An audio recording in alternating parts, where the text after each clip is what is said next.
पहले मैं आप सभी का अभिनंदन करता हूं, आप सभी को बहुत बहुत धन्यवाद देता हूं और आपके प्रति आभार भी व्यक्त करता हूं, क्योंकि जो हमने देश का प्रकृति परीक्षण अभियान जब हमने हमारे देश में करने का हमने सोचा, प्रधानमंत्री जी ने भी उसको सूचित किया, लेकिन हमारे दिल में भी शंका थी कि हम कहां तक पहुंच पाएंगे। एक महीने के पीरियड में हमको ये सभी रिकॉर्ड वहां पर स्थापित करने थे, लेकिन हमारे सभी अधिकारी, उनका सभी का आप लोगों के ऊपर इतना भरोसा था कि उन्होंने पहले क्या कि अगर हम देश का प्रकृति परीक्षण कर रहे तो इसमें गिनीज बुक ऑफ वर्ल्ड को भी शामिल कीजिए, हम निश्चित रूप से रिकॉर्ड सभी तोड़ डालेंगे। और उनको भी हमने इस अभियान में शामिल किया, वो भी हमारे साथ में आए। और जब ये अभियान शुरू हुआ, शुरू में कोई टेक्निकल प्रॉब्लम आए, नहीं तो हम 2 करोड़ से ज्यादा देश के प्रकृति परीक्षण जरूर हम वहां पर पार करते। लेकिन इतनी कठिनाई के बावजूद भी हमारे प्रोफेसर होंगे, प्राध्यापक होंगे, कॉलेज के हमारे छात्र होंगे, छात्राएं होंगी और सभी हमारे डॉक्टर्स होंगे, सभी ने गांव-गांव जाकर, दूर दराज के एरिया में जाके, वहां पर भी जाके देश के ये प्रकृति परीक्षण का कार्य उन्होंने किया। और आज मुझे भी गर्व महसूस हो रहा है कि हमने गिनीज बुक में 5 रिकॉर्ड ऐसे स्थापित किए कि मुझे नहीं लगता कि कोई इतने जल्द उसको तोड़ पाएगा या उसका क्रॉस कर पाएगा। ये आप सभी लोगों को ये श्रेय जाता है। आज का ये जो कार्यक्रम है, तो निश्चित रूप से आयुर्वेद को बढ़ावा देने के लिए हमने ये अभियान चलाया था।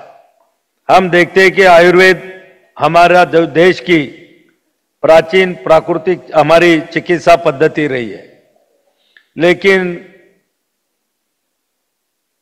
कुछ साल पहले हम देख रहे थे कि आयुर्वेद के तरफ से लोगों का ध्यान थोड़ा कम हो गया और दूसरी उपचार पद्धति को लोग अपनाने लगे। लेकिन आयुर्वेद ये हमारे देश की देन है, योगा हमारे देश की देन है, और इसीलिए हमारे प्रधानमंत्री आदरणीय नरेंद्र मोदी जी ने ये आयुर्वेद, योगा और आयुष का प्रचार करने के लिए, प्रसार करने के लिए 2014 में इस देश में आयुष मंत्रालय की स्थापना की। और आप देख रहे हैं कि 2014 से आज 2025 में हम हैं, तो ये आयुष ने बहुत सारे काम यहां पर किए। आज हम देखते हैं कि हमारा जो योगा जो हमारे देश में ही था, हमारे प्रधानमंत्री जी ने कोशिश की, यूनो में इसको मंजूरात ली और 21 जून इस दिन योगा डे पूरे दुनिया में मनाया जाता है। लगभग देश के दुनिया के 170 से अधिक देशों में योगा डे मनाया जाता है। जो हमारी दिवाली का उत्सव होता है, दिवाली के उत्सव में भी हम 5 दिन 5 देवताओं की हम पूजा करते हैं। लेकिन हमारे बहुत सारे लोगों को ये पता नहीं था कि दिवाली के 5 पूजाओं में एक दिन होता है धनतेरस। लेकिन धनतेरस के दिन धन्वंतरी की पूजा करना चाहिए, आरोग्य की जो हमारी देवता है उनकी पूजा करना चाहिए। बहुत सारे लोगों तक ये मालूमात नहीं थी।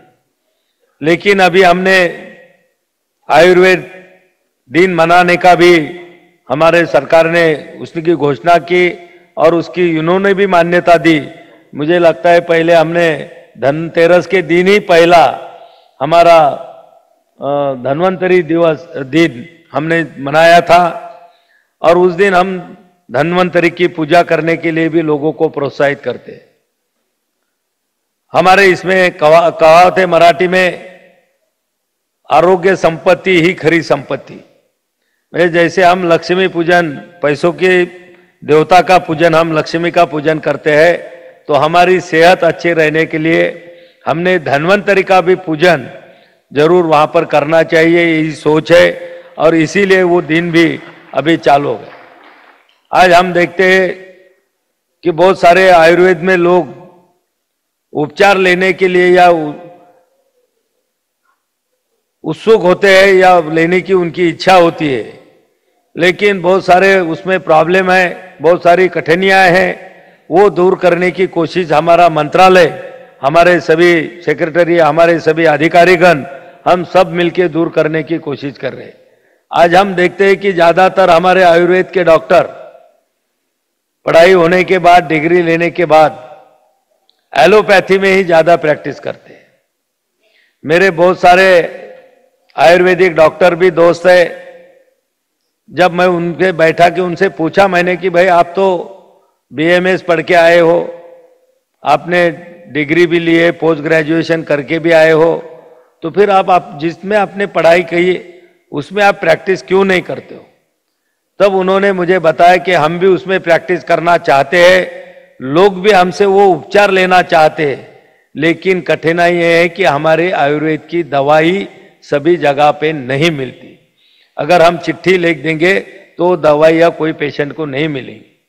इसीलिए हमने ये भी प्रोग्राम अभी ला रहे हैं हम अभी कि हर डिस्ट्रिक्ट लेवल पर और हर ब्लॉक लेवल के ऊपर, तहसील लेवल के ऊपर कम से कम एक आयुष औषधि केंद्र होना चाहिए। जैसे कि हमारे प्रधानमंत्री की सोच से जन औषधि केंद्र खुले हैं कि जिसमें लोगों को 50% से लेकर 80% तक वहां पर उनको सब्सिडी मिलती है, कम दामों में दवाइयां मिलती है। पिछली भाषण में प्रधानमंत्री ने कहा था कि 1 साल में जन औषधि केंद्र शुरू करने के बाद इस भारत देश के लोगों का 30,000 करोड़ रुपए का फायदा हुआ। दवाई के लिए 30,000 करोड़ रुपए उनको कम देने लगे। वैसे हमारे जो आयुष औषधि केंद्र हम ला रहे हैं, इसमें भी हम 50% से ज्यादा तक छूट देने की दवाइयों पर छूट देने की भी हम वहां पर कोशिश कर रहे हैं। अभी आज ही हमारे स्टेक होल्डर की बैठक थी, लेकिन समय के वजह से नहीं हो पाई। सही मायने में तो आज के कार्यक्रम में बख्शीश और ये सभी अवार्ड देने के लिए हमारे महाराष्ट्र के मुख्यमंत्री आदरणीय फडणवीस साहब जी और हमारे उप मुख्यमंत्री, हमारे मुख्य नेता माननीय एकनाथराव शिंदे साहब भी आने वाले थे। लेकिन आप सभी को मालूम है कि कल ही घोषणा हो गई कि दिल्ली में आज वहां के मुख्यमंत्री और मंत्रियों का शपथ ग्रहण होने वाला है, और उस कार्यक्रम के लिए जितने भी एनडीए के मुख्यमंत्री, उप मुख्यमंत्री है, उनको वहां पर आना है। और प्रधानमंत्री कार्यालय से न्योता होने के लिए सभी को वहां रहना पड़ा। कल हमारे महाराष्ट्र का मराठी साहित्य सम्मेलन दिल्ली में होने जा रहा है, जो 50 साल बाद दिल्ली में हो रहा है। वो भी बहुत बड़े पैमाने पर उसकी तैयारी है, और उसके लिए भी हमारे मुख्यमंत्री और उप मुख्यमंत्री को वहां रुकना जरूरी था। इसीलिए वो आज के कार्यक्रम में नहीं आ सके, लेकिन जरूर जब भी कोई हमारा आयुष का, स्वास्थ्य का कार्यक्रम होगा तो निश्चित रूप से हम भी उनको आमंत्रित करेंगे, और वो भी निश्चित रूप से आप सभी के लोगों के बीच में उपस्थित रहेंगे। ये देखिए, आज के ये जो देश का प्रकृति परीक्षण है, इससे निश्चित रूप से हमारा नाम इतना दुनिया तक गया कि आपने देखा होगा कि परसों के दिन जो हमारे पूरे भारत देश में सोनी टीवी पे चलने वाली जो एक सीरीज है, कौन बनेगा करोड़पति, उसने भी हमारे आयुष मंत्रालय का उल्लेख कौन बनेगा करोड़पति में अमिताभ बच्चन साहब ने किया था। कि इसका मतलब कि अभी सभी लोगों तक हमारा आयुष जा रहा है। आज यहाँ पर बच्चे कम है, हमारे जरा टाइम ज्यादा होने की वजह से उनको भी कठिनाई हुई थी, लेकिन निश्चित रूप से हम सभी लोगों ने, सभी ने आयुष को, आयुर्वेद को, योगा को बढ़ावा देने के लिए हम सभी लोगों को काम करना है। ये हमारा देश का नाम दुनिया के कोने कोने तक पहुंचाने की जिम्मेदारी हम सभी लोगों के ऊपर है।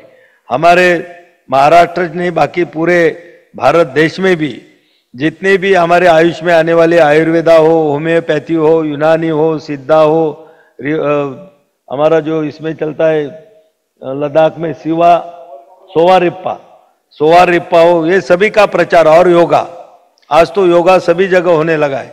अभी तो हमने प्रयास करने के बाद में योगा तो अभी खेल में शामिल हो गया।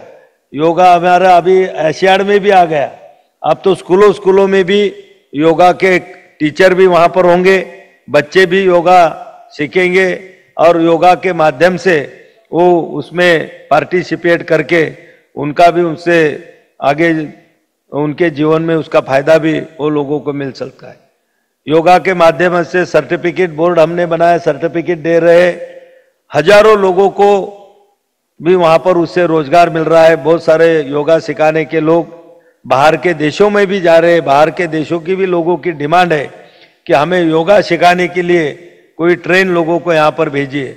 तो अपने देश के बहुत सारे लोग बच्चे वहां पर पढ़ के योगा सर्टिफिकेट लेके वहां पर जा रहे हैं। ऐसे बहुत सारे काम हमारे आयुष डिपार्टमेंट, आयुष विभाग में हम कर रहे हैं। आप सभी लोगों का भी बहुत सारा सहयोग उसमें हमें मिल रहा है।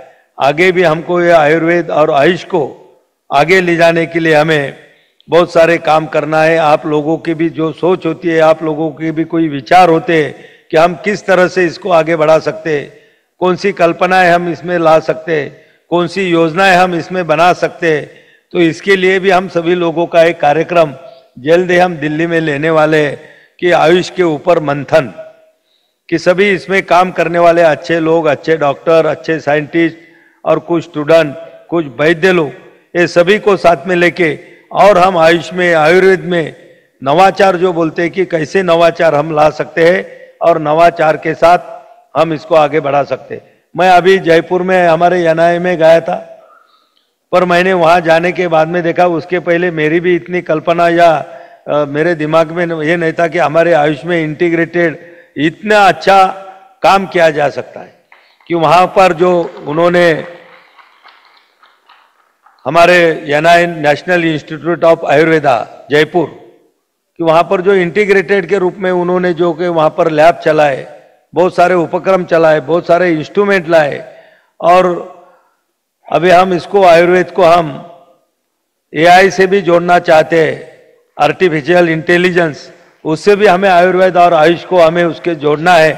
आने वाले समय में निश्चित रूप से हमें बहुत काम करने का मौका इस आयुष विभाग में है। हम सभी इसके लिए जरूर मेहनत करेंगे। आप सब लोगों से भी मेरी विनती रहेंगी कि आप लोगों का भी सहयोग हमें आगे भी ऐसा ही मिलता रहे। इतना ही मैं आज के इस भाषण में कहूंगा। धन्यवाद। जय हिंद, जय भारत।